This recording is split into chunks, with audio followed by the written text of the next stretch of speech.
Tabiribro. Tabiribro.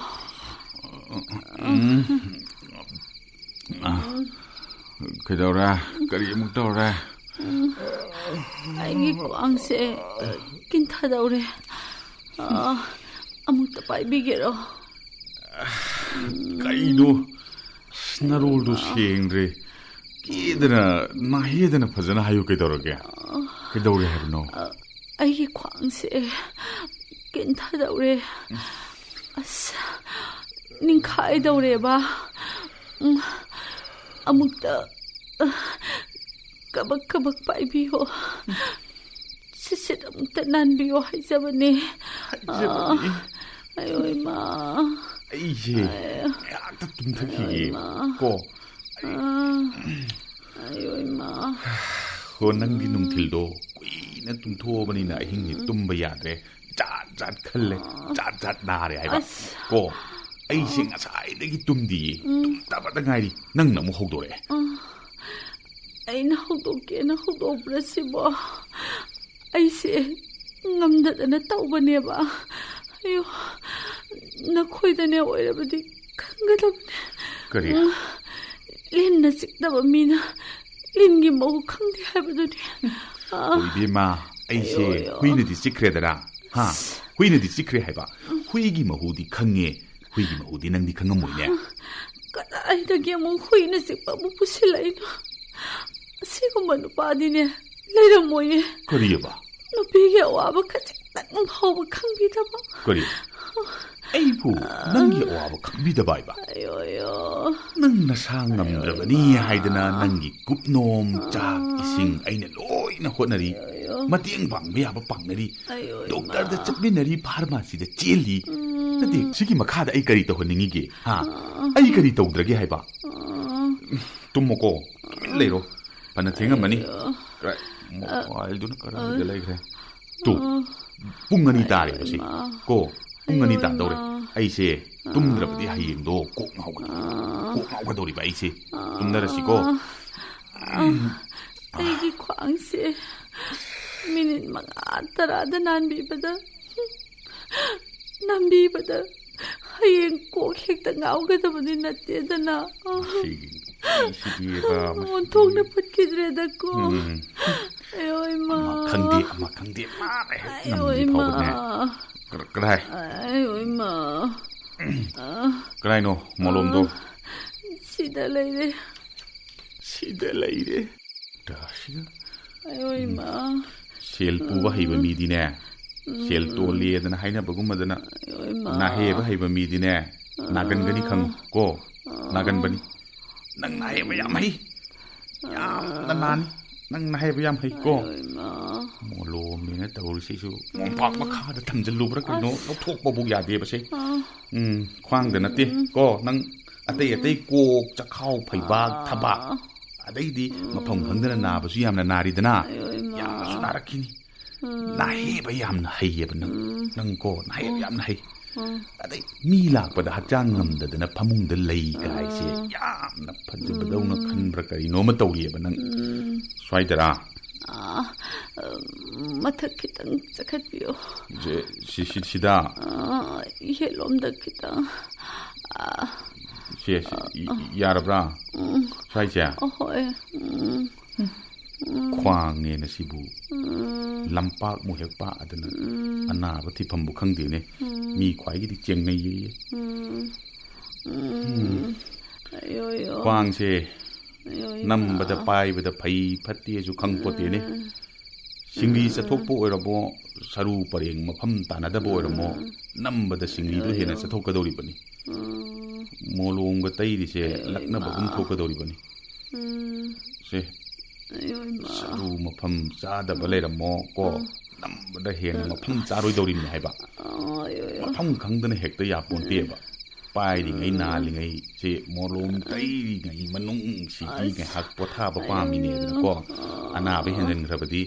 kona doctor na wari targa saurak pra khangpokeda as topiro yarase topiro mangang thengangdana hai mai ma karino mai pema sauradi ꯂꯣꯟꯒꯁꯤ ꯁꯦꯡꯉꯤꯍꯦ ꯂꯥꯌꯦꯡꯒ ꯑꯝꯇ ꯐꯥꯏꯗꯦꯅꯦ ꯁꯥꯎꯔꯗꯤ ꯌꯥꯝ ꯈꯪꯈ꯭ꯔꯦ ꯃꯤ ꯌꯥꯝ ꯍꯩꯈ꯭ꯔꯦ ꯀꯩꯗꯧꯕꯒꯤ doctor ꯑꯣꯏꯔꯝꯗ꯭ꯔꯤꯅꯣ ꯃꯁꯤꯒꯤ ꯅꯨꯄꯤꯁꯤꯗꯤ ꯌꯥꯔꯦ ꯁꯦ ꯍꯦꯔꯥ ꯏꯕꯨꯡꯉꯣ ꯅꯅ ꯍꯩꯁꯦ ꯋꯥꯔꯦꯗ ꯑꯅꯥꯕ ꯃꯈꯜ ꯃꯈꯜ ꯍꯛꯆꯥꯡꯁꯦ ꯊꯨꯡꯉꯦ ꯑꯩꯁꯤꯕꯨ ꯏꯕꯨꯡꯉꯣ ꯅꯪꯒꯤ ꯑꯅꯥꯕ ꯆꯥꯡꯌꯦꯡ ꯇꯧꯅꯅꯕ ꯁꯦꯝꯕꯤꯔꯛꯏꯕ꯭ꯔꯥ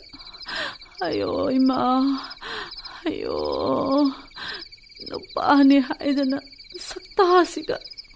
ꯃꯤꯅꯨꯡꯁꯤꯁꯨ ꯑꯣꯟꯊꯣꯛꯅ ꯈꯪꯗꯦ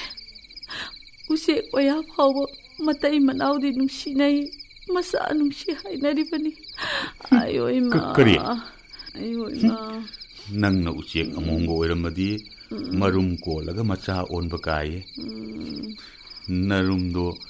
ꯅꯥꯍꯦꯔꯤꯅꯦꯗꯅ ꯅꯪꯅ ꯊꯔꯣ ꯊꯔꯣ ꯑꯣꯟꯕꯗ ꯅꯔꯨꯝꯗꯣ ꯀꯥꯏꯅꯤꯌꯦ ꯀꯣ ꯃꯀꯣꯟ ꯆꯥꯏꯅꯤ ꯉꯥꯡꯕꯤꯔꯛꯑꯅꯨ ꯆꯠꯊꯣꯛꯈ꯭ꯔꯣ ꯁ꯭ꯋꯥꯏꯗ ꯌꯥꯔꯦ ꯅꯪꯁꯨ ꯀꯥꯏꯔꯅꯨ ꯇꯨꯝꯅꯔꯁꯤ ꯑꯌꯣ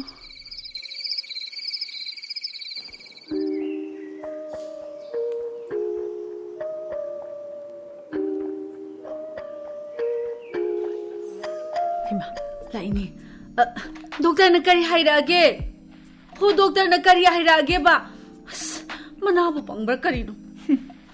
ꯀꯩꯅꯣ ꯏꯁꯥꯎ ꯁꯥꯎꯕꯤꯔꯤꯁꯤꯅ ꯑꯩꯅ ꯅꯥꯔꯤꯁꯤꯕꯨ ꯑꯩꯅ ꯅꯥꯒꯦꯅ ꯅꯥꯕ꯭ꯔꯣ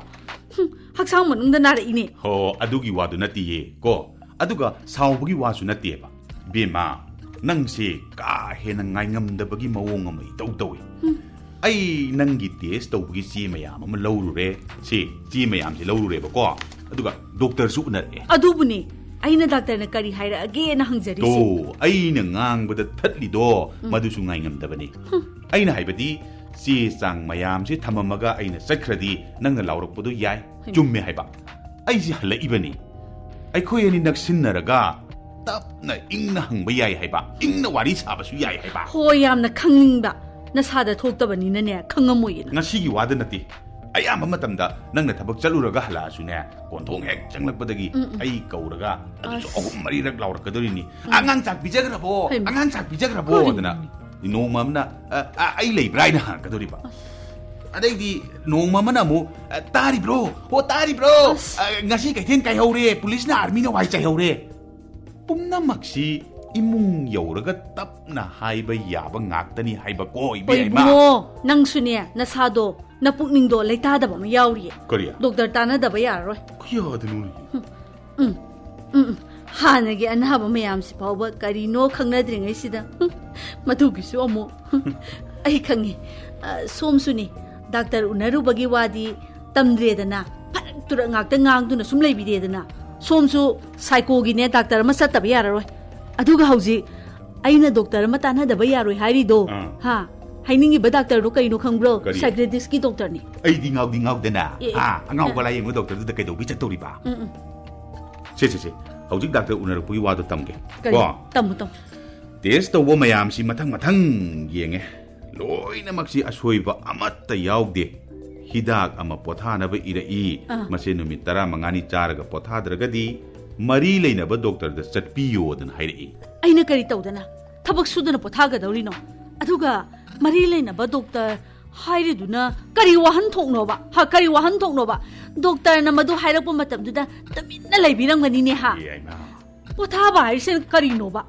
ꯃꯔꯤ ꯂꯩꯅꯕꯅ ꯀꯔꯤ ꯍꯥꯏꯔꯤꯅꯣꯕ ꯇꯨꯃꯤꯟꯅ ꯂꯩꯁꯤꯜꯂꯝꯒꯅꯦꯕ ꯃꯤꯅ ꯗꯣꯛꯇꯔꯅ ꯅꯨꯄꯥꯗꯣ ꯐꯩ ꯍꯥꯏꯅꯅꯕ ꯅꯠꯇ꯭ꯔꯣ ꯁꯣꯝꯁꯦ ꯑꯩꯉꯣꯟꯗꯗꯤꯅꯦ ꯌꯥꯝ ꯐꯠꯇꯕ ꯃꯤꯉꯣꯟꯗꯗꯤ ꯌꯥꯝ ꯐꯕ ꯅꯪꯁꯦ ꯏꯕꯦꯝꯃ ꯀꯣ ꯑꯩ ꯑꯃꯨꯛ ꯁꯥꯎꯔꯛꯀꯗꯧꯔꯦ ꯅꯪꯅ ꯊꯥꯖꯗꯅ ꯌꯦꯡꯂꯨꯁꯤ ꯍꯥꯏꯕ ꯗꯣꯛꯇꯔꯗꯨꯗ ꯌꯦꯡꯉꯨꯔꯦ ꯑꯗꯨꯗꯒꯤ ꯃꯥꯅ ꯊꯥ ꯃꯈꯥꯏ ꯑꯃ ꯆꯥꯎꯅ ꯍꯥꯏꯔꯤꯕ ꯍꯤꯗꯥꯛꯇꯨ ꯂꯩꯔꯛꯑꯦ ꯄꯣꯔꯛꯑꯦ ꯆꯥꯔꯒ ꯌꯦꯡꯉꯒ ꯐꯕꯁꯨ ꯃꯌꯥꯏ ꯐꯠꯇ꯭ꯔꯒꯅ ꯍꯟꯗꯛ ꯃꯨꯟꯅ ꯈꯜꯂꯒ ꯇꯥꯍꯥꯗꯅ ꯗꯥꯛꯇꯔ ꯑꯃꯗ ꯆꯠꯂꯒ ꯂꯣꯏꯔꯦ ꯅꯪꯅ ꯂꯣꯏꯅ ꯈꯪꯉꯦꯅꯦꯀꯣ ꯑꯅꯥꯕꯁꯨ ꯅꯪꯅ ꯑꯣꯏꯔꯦ ꯗꯣꯛꯇꯔꯁꯨ ꯅꯪꯅ ꯑꯣꯏꯔꯦꯕ ꯀꯔꯤꯅꯣꯕ ꯉꯥꯡꯉꯤꯗꯣ ꯀꯔꯤꯅꯣꯕ ꯑꯩ ꯈꯪꯗ꯭ꯔꯦꯕ ꯑꯩꯒꯤ ꯑꯅꯥꯕꯁꯦ ꯈꯟꯕꯤꯒꯗ꯭ꯔꯥ ꯋꯥꯕꯤꯒꯗ꯭ꯔꯥ ꯍꯥꯏꯔꯒ ꯊꯪꯒꯥꯟ ꯀꯧꯕ ꯃꯤꯁꯦ ꯐꯔꯛ ꯑꯃ ꯂꯩ ꯍꯥꯏꯕꯗꯣ ꯊꯣꯡꯅ ꯆꯨꯝꯈ꯭ꯔꯦꯗ ꯑꯗꯨꯅ ꯀꯅꯥꯅ ꯑꯃꯨꯛ ꯍꯥꯏꯔꯤꯕ ꯑꯩꯕꯨ ꯅꯪꯒꯤ ꯋꯥꯗꯕ꯭ꯔꯅꯦ ꯅꯪꯅ ꯆꯠꯁꯦꯅ ꯍꯥꯏꯕ ꯃꯐꯝꯗ ꯆꯠꯂꯤꯕ ꯅꯠꯇ꯭ꯔꯣ ꯗꯥꯛꯇꯔ ꯀꯌꯥ ꯁꯨꯔꯦ Matang test tawbada lupa lising taruk putuini. Doctor da kayano. Hidak laibada na kayano haiba.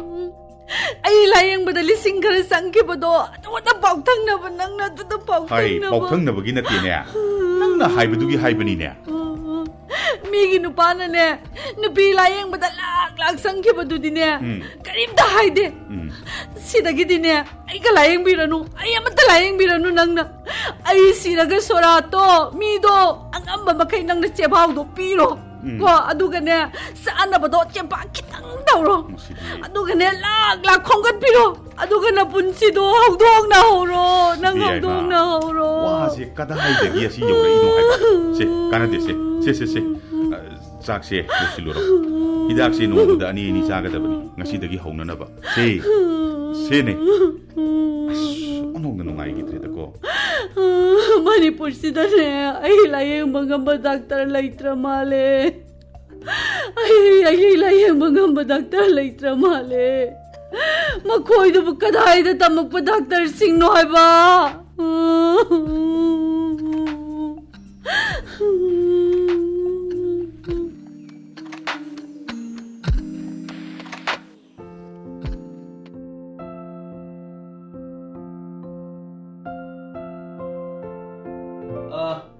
Itay-ma! Kamu! Ay ma. Sanato manadran. Mani ne. Hay, sanato malai siya ay mahakang taon na giyad na kalambani. Pareda, malapa. Sanato bigi mo pa no natro. Hoy ni, mani ni. Madi ngaudana ngaw layang badaktar layang wi hay dai ne. As, ado ngaw gera, pay gera. Doctor da layang lubudagi pareda na. Hay, sanato ba? Lala, sango. Nangbu, kana uno bala kuno. Tadasu, itay-masu, yada yayda. Thawayna unaba oina sum lakpa na sidi, sum sangjarak pa ni. Itay-masu haksang ngamde sananay hay ni hektaba. Bunga,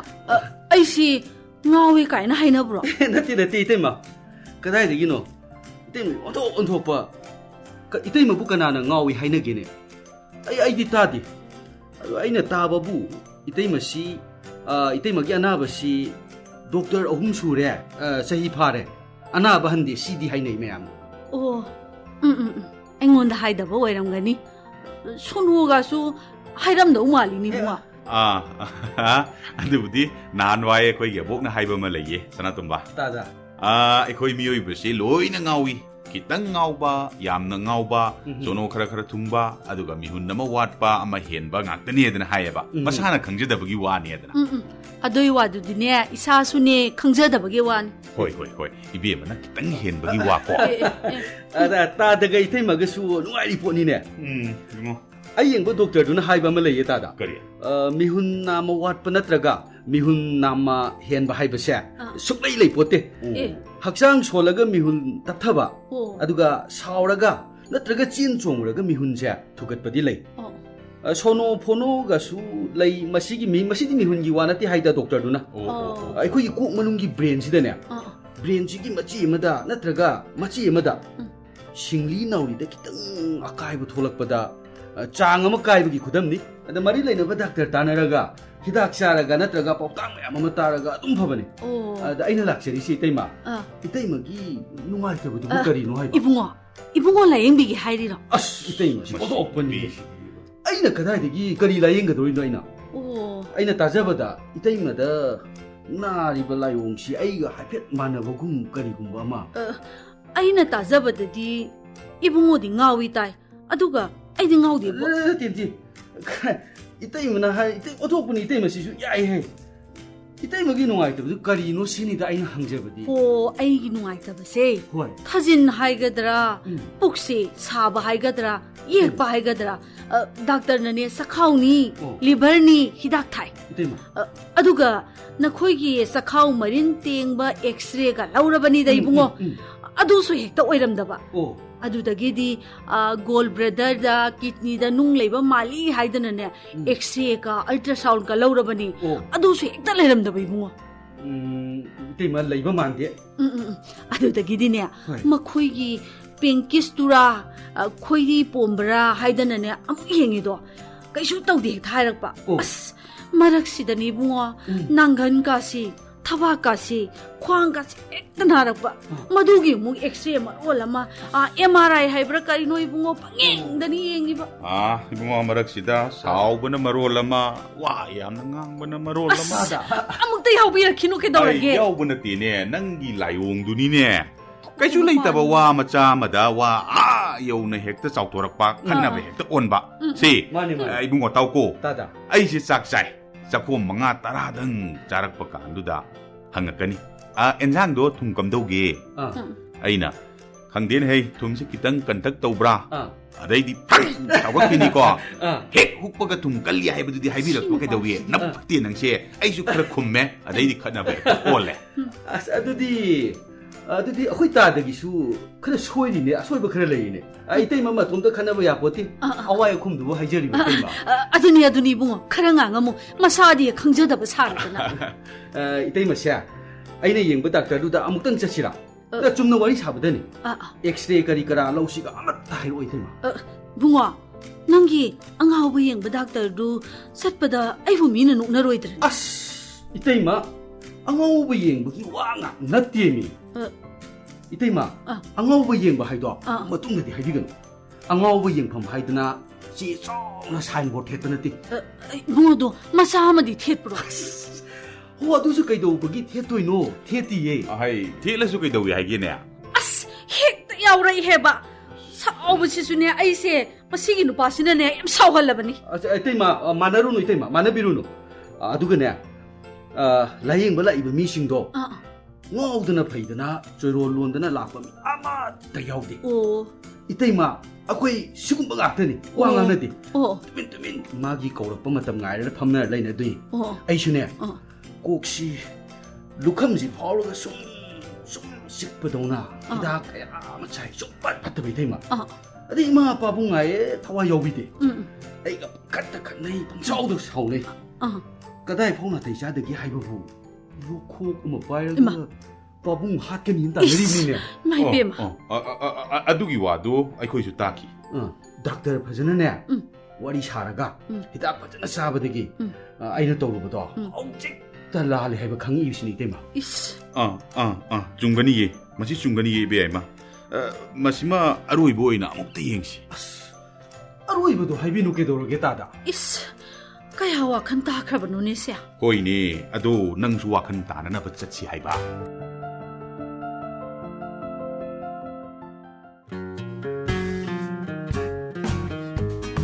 ด็อกเตอร์เสียมไปด็อกเตอร์นี่ไงนะแกมตะพุงจติคิดตั้งวารีกุยนะสามันดนะกูกสิงเอาแต่ตัวมินอะไรบิวด็อกเตอร์เฟอร์เบเซ่จากกับผมชาวบ้านมันก็พิธาดีนะอามุกเห็นไปไอ้ตรงนี้ไอ้ยี่กุยเซ่ไม่ยามนั้นไล่ริอีบาพาวบาอับราฮัมลิงคอล์มาเลยให้ที่นั่นเนี่ยชุ่มข้าวจัดเซ่ไอ้ชาวระเกะแต่ตัวมินอะไรอยู่ชุ่มเซ่ไอ้ก็ได้แต่หนูไม่เที่ยงนักระมาเลยอุนักเรด้าอุนักคิวกุมตัวเลยไอ้จุขันลินนี่ยามขันจินบิรุนุงเอานี่ก็จัดเซ่ดิจัดเซ่ไอ้ชาวระเกะโอ้นิ่งจังไงกูรู้มาตัวนั้นหางวยมายามกูคงแบบปุกรีมาปันดาไอ้เซ่ซีเอ็มน่ะสุ่งไงตัวนั่นเลยเดียนะโฟนอันนี้รักตัวเรามาบ้านี่ซีเอ็มให้ดีเนี่ย honorable ซีเอ็มนั่นดิแคนทีนแมเนเจอร์ให้บ้านี่ก็มาสิดีใครเห็นเจลิเนี่ย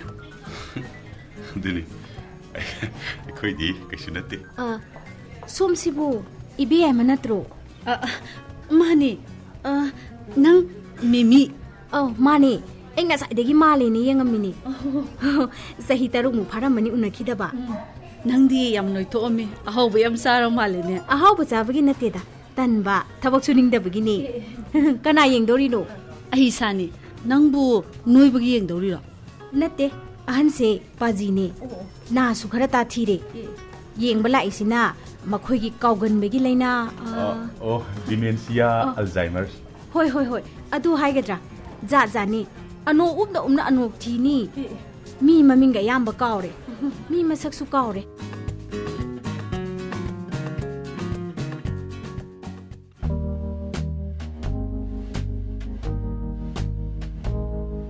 อีเบียไม่เชิงบิโรด็อกเตอร์พัมบิวไอ้ ꯑꯁ doctor ꯊꯤꯕꯗ ꯁꯦꯔꯥꯟ ꯇꯨꯔꯥꯟ ꯇꯥꯛꯁꯤꯜꯂꯛꯇꯅ ꯌꯧꯔꯨꯔꯦ ꯊꯦꯡꯉ ꯃꯥꯜꯂꯦ hospital ꯑꯃꯨꯛ ꯆꯠꯀꯦ ꯍꯥꯏꯕꯤꯔꯅꯤ ꯑꯩ ꯍꯣꯁꯄꯤꯇꯥꯜꯒꯤ ꯊꯕꯛ ꯊꯥꯗꯣꯛꯆꯔꯦ ꯃꯄꯥꯟꯒꯤ ꯃꯌꯥꯝꯁꯨ ꯅꯦ ꯇꯥꯅ ꯌꯦꯡꯗꯧꯔꯤꯕꯅꯤ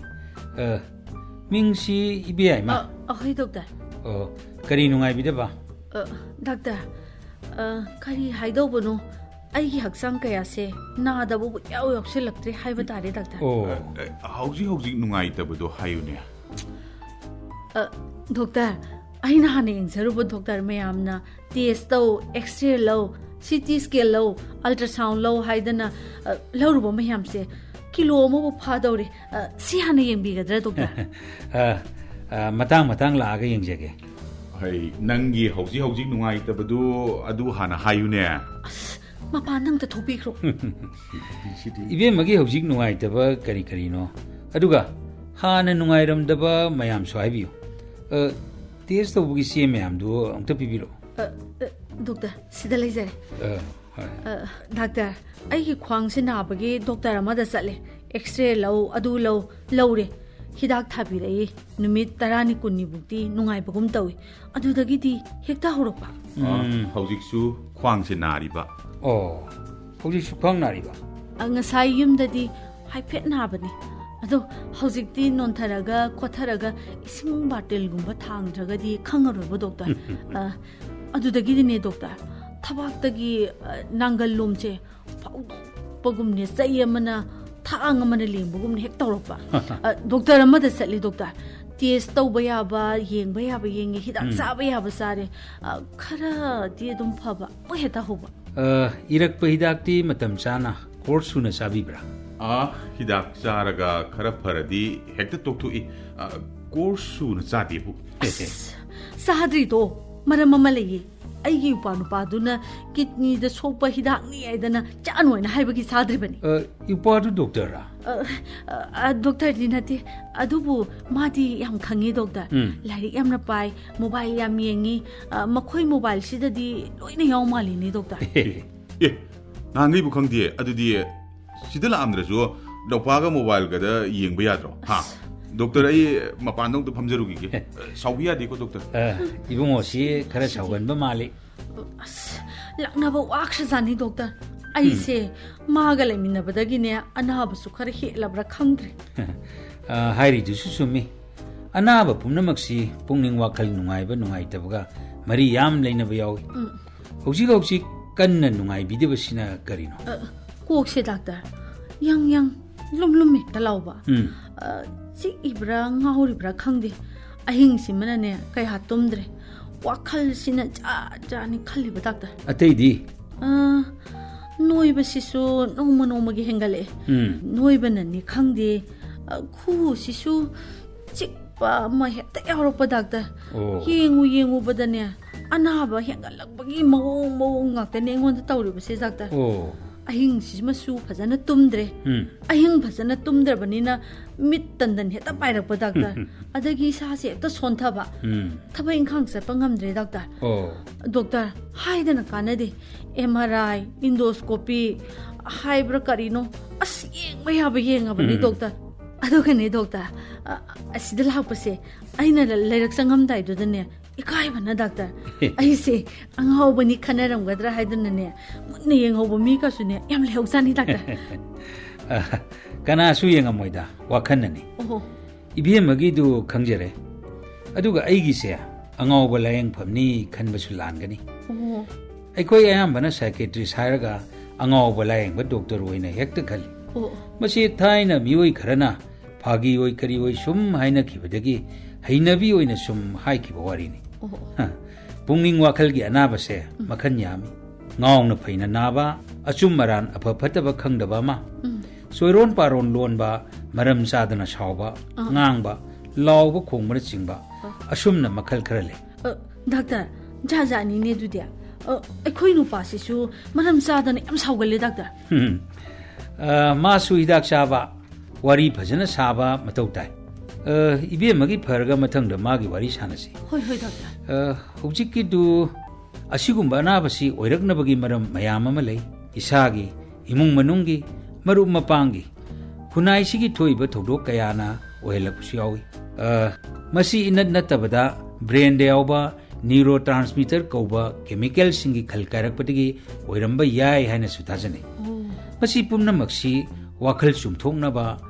ꯍꯤꯗꯥꯛ ꯂꯩ ꯐꯖꯅ ꯐꯕ ꯉꯝꯃꯤ ꯗꯥꯛꯇꯔ ꯑꯩꯒꯤꯁꯨ ꯐꯅꯤꯀꯣ ꯁꯣꯏꯗꯅ ꯐꯒꯅꯤ ꯗꯣꯛꯇꯔ ꯑꯃꯨꯛ ꯆꯪꯉꯤ ꯆꯪꯈ꯭ꯔ ꯄꯣꯠꯅꯤ ꯍꯩ ꯑꯗꯨꯒꯤ ꯅꯠꯇꯦꯗ ꯐꯝꯕꯤꯌꯨ ꯆꯥꯒꯗꯕ ꯍꯤꯗꯥꯛꯁꯨ ꯏꯖꯔꯒꯦ ꯑꯗꯨꯒ ꯏꯕꯦꯝꯃꯒꯤ ꯑꯅꯥꯕꯁꯤꯗꯤ ꯍꯤꯗꯥꯛꯄꯨꯗꯤ ꯋꯥꯔꯤ ꯄꯥꯎ ꯐꯥꯎꯅꯕ ꯍꯥꯏꯒꯗ꯭ꯔꯥ ꯋꯥꯈꯜ ꯇꯥꯃꯤꯟꯅꯕ ꯍꯥꯏꯒꯗ꯭ꯔꯥ ꯃꯁꯤꯅ ꯍꯦꯟꯅ ꯃꯔꯨ ꯑꯣꯏ